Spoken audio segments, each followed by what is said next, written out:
नमस्कार विद्यार्थी मित्रों, ધોરણ 11 વિષય એકાઉન્ટ માં આપણે પ્રકરણ 4 માં 5 રીતો શીખ્યા। આજે આપણે છઠ્ઠી રીત શીખવા માટે જઈશું। આના પછી તમારે એક જ રીત બાકી રહેશે, પછી આ ચેપ્ટર પૂરું થશે।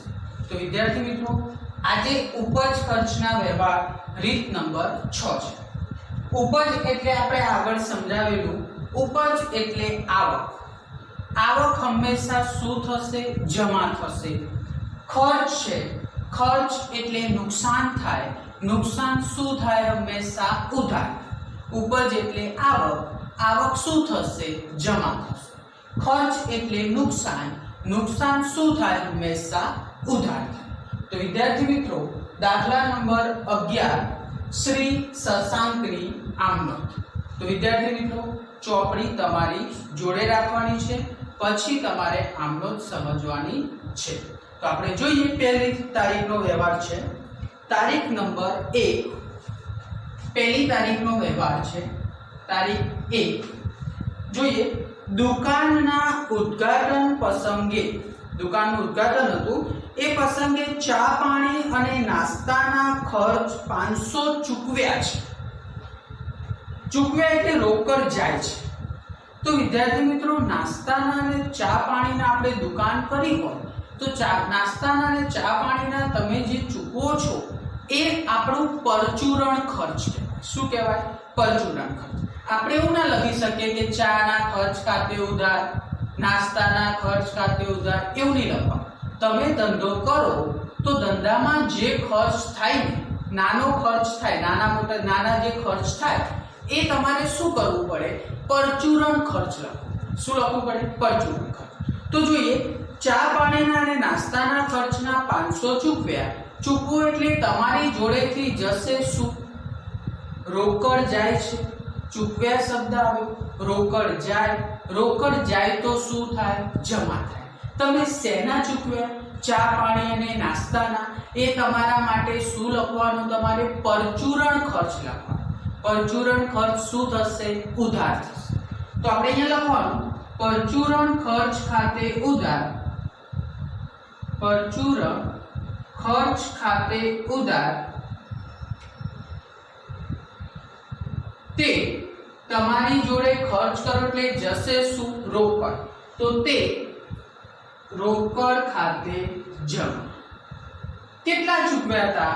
તો 500। तो 500 परचूरण खर्च खाते उधार અને રોકડ ખાતે કેટલા આવશે? 500। બાબત જેમાં લખવાનું, ચા પાણીના અને નાસ્તાના ચૂકવ્યા તેના। ચા પાણી અને નાસ્તાના ચૂકવ્યા તેના। તો બાબત જે ખાસ લખવી જરૂરી છે। બાબત જેનો 1 માર્ક્સ કપાઈ જાય, તમે ના લખો તો 4 માર્ક્સની આમનોંધ આવે। તમે બાબત જે નથી લખી तो તમારે 4 માંથી 3 જ માર્ક્સ મળે, કારણ કે 1 માર્ક્સ તમારે બાબત જેનો હોય છે। તો વિદ્યાર્થી મિત્રો, આ પહેલી તારીખનો વ્યવહાર હતો। તમારે ધંધો હોય, ધંધામાં જે નાના ખર્ચ થાય એ કયા ખાતે લખવા પડે? પરચુરણ ખર્ચ ખાતે લખવા પડે। હવે જોઈએ બીજી તારીખનો વ્યવહાર છે, તારીખ નંબર 2। દુકાન માટે જરૂરી હિસાબી ચોપડા 400 ના ખરીદ્યા। આપણે દુકાન કરી હોય, આમનોંધ હંમેશા આપણા ઉપર લખવાની છે। આમનોંધ હંમેશા કોના ઉપર લખાય? આપણા ઉપર। તો આપણે દુકાન કરી તો દુકાનમાં ચોપડા જોઈએ હિસાબ લખવા માટે। તો હિસાબની ચોપડાના 400 રૂપિયાના ખરીદ્યા। હવે તમે હિસાબી ચોપડા ખરીદ્યા તો એવું ના લખાય ચોપડા ખાતે। ચોપડા એ આપણી શું થઈ? મિલકત થઈ। મિલકત થઈ કે નહીં? ચોપડા આપણી મિલકત છે, પરંતુ આપણે ચોપડા ક્યાંથી ખરીદીશું? સ્ટેશનરી ખર્ચ। શું લખાય? સ્ટેશનરી ખર્ચ ખાતે ઉધાર। તો અહીંયા લખવાનું, સ્ટેશનરી ખર્ચ ખાતે ઉધાર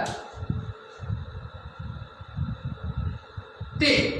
હવે તમે ખર્ચ કરો એટલે તમારી જોડેથી જશે શું? રોકડ જાય।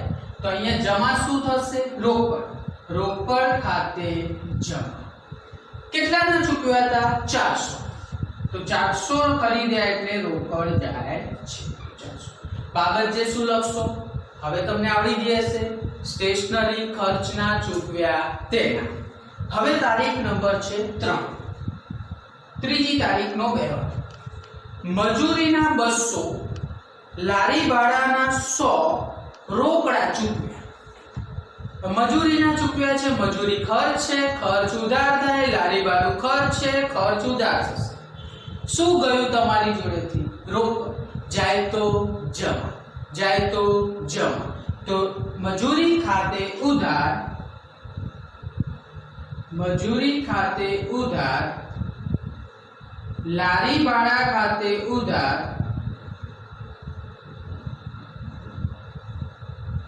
મજૂરી ખાતે ઉધાર, લારી ભાડા ખાતે ઉધાર, તે રોકડ ખાતે જમા.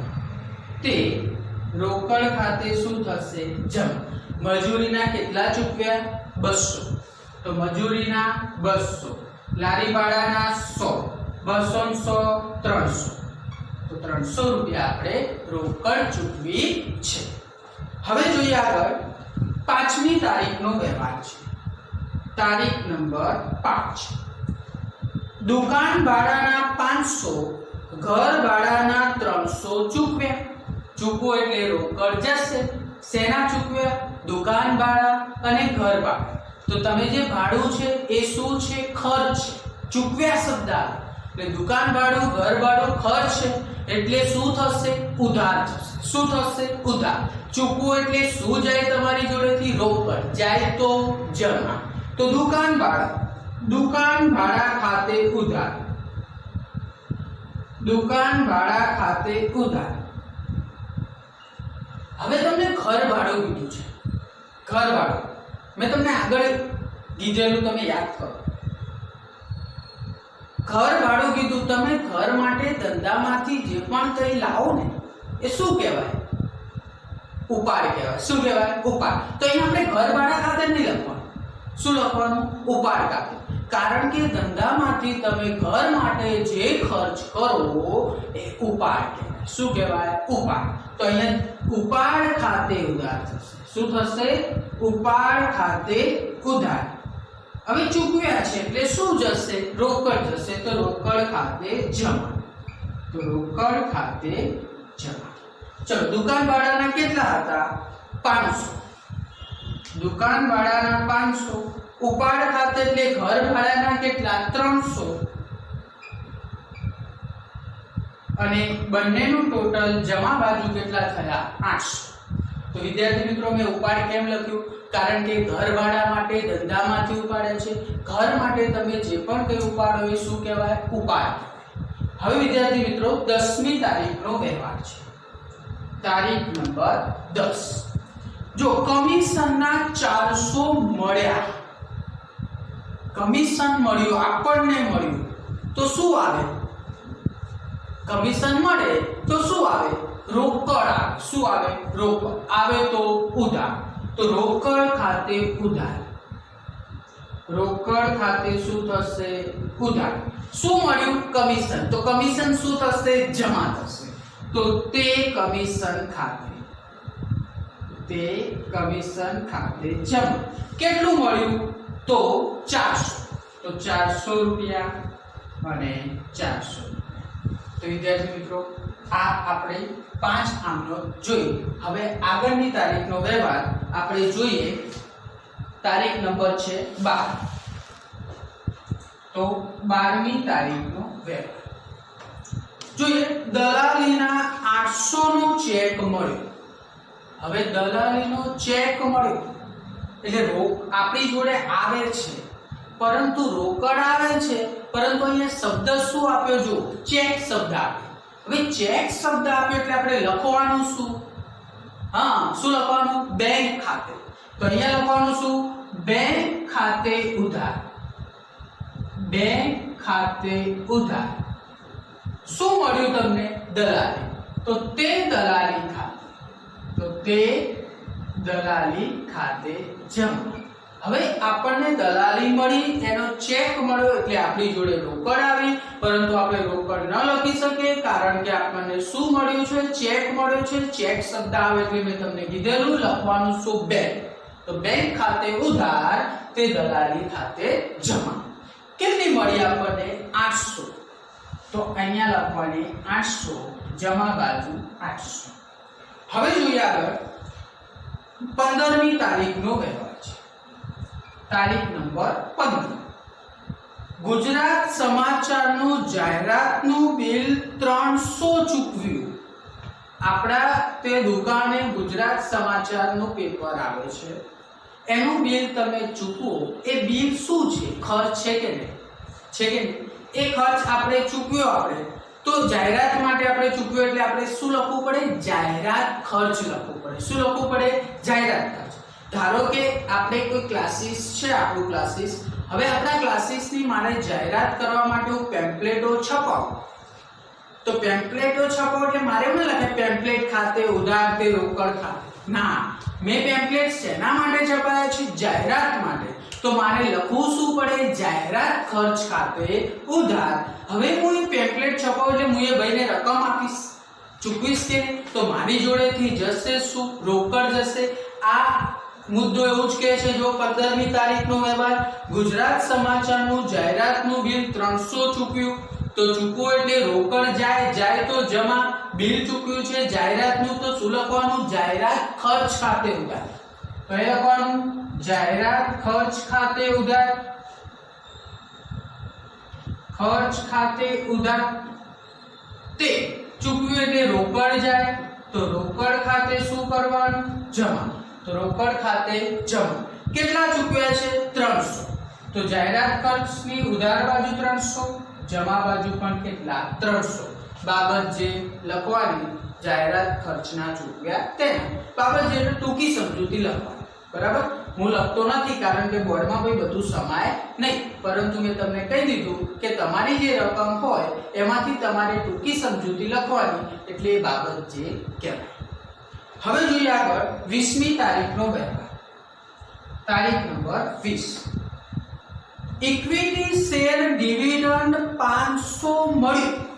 હવે વિદ્યાર્થી મિત્રો તમે કહો ડિવિડન્ડ શું છે? ઉપજ છે, આવક છે કે નહીં? તો આવક હંમેશા શું થાય? જમા થાય. ડિવિડન્ડ બેંકમાં આવે, ઇક્વિટી શેર એટલે બેંક છે. તો બેંક ખાતે ઉધાર, તે ડિવિડન્ડ ખાતે શું કરવું પડે? જમા. કારણ કે ડિવિડન્ડ એ આવક છે, ઉપજ છે. એ ઉપજ હંમેશા શું થાય? જમા થાય. તો બેંક ખાતે શું થશે? ઉધાર. તે ડિવિડન્ડ ખાતે શું થશે? જમા. તો બેંક ખાતે, તે ડિવિડન્ડ ખાતે કેટલા છે? 500. તો લખવાના કેટલા આવ્યા? 500. બાબત છે ઇક્વિટી શેર ડિવિડન્ડ મળ્યું તે. આગળ 24મી તારીખનો વ્યવહાર. તારીખ છે 24. એસઆર કંપનીએ ડિબેન્ચરનું, એક કંપની છે એસઆર, એને ડિબેન્ચરનું 1000 વ્યાજ ચેકથી ચૂકવ્યું. વ્યાજ એ આવક થઈ કે નહીં? થઈ કે નહીં? તો વ્યાજ ચૂકવ્યું આપણને કઈ કંપનીએ ચૂકવ્યું? SR company. એટલે આપણી જોડે આવશે રકમ વાંચતી વખતે આ ધ્યાન રાખવાનું, એસઆર કંપની એ લીધું છે. એસઆર કંપની આપણને ડિબેન્ચરનું વ્યાજ આપ્યું એટલે આપણી જોડે રોકડ આવે કે નહીં? પરંતુ ચેકથી ચૂકવ્યું છે એટલે આપણે લખવાનું શું? બેંક.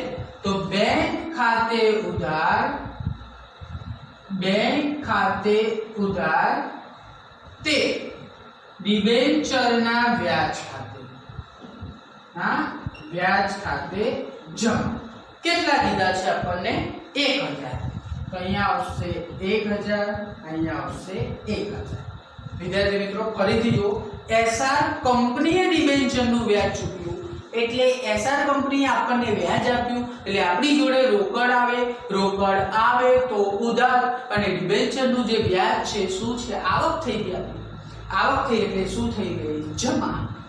હવે જોઈએ લાસ્ટ છે 25મી તારીખનો વ્યવહાર. લાસ્ટ 25. દુકાન માટે 30,000ની કિંમતનું સાઇન બોર્ડ બનાવ્યું. આપણે દુકાન લીધી હતી, એમાં ફર્નિચર કર્યું, સાઇન બોર્ડ ને એવું બનાવ્યું એટલે આપણે સાઇન બોર્ડ બનાવ્યું, ફર્નિચર કહેવાય. હા, તો ફર્નિચર ખાતે શું થઈ જશે? ઉધાર. ખર્ચ થયો. ખર્ચ થાય તો જાય શું? રોકડ. હું ધારો કે આપણે દુકાન લીધી હોય, એમાં ફર્નિચર બનાવો તો તમારી જોડેથી રોકડ જશે. ભલે હું બોર્ડ લાવું કે કોઈ બી વસ્તુ બનાવીએ આપણે દુકાનમાં તો એ શું કહેવાય? ફર્નિચર કહેવાય. ધંધામાં તમે જે પણ કઈ અંદર સુધારો કરો છો, લાકડાની વસ્તુ, કેબિન બનાવો, બધું બનાવો, એ શું કહેવાય? ફર્નિચર. તો ફર્નિચર ખાતે ઉધાર, ફર્નિચર ખાતે ઉધાર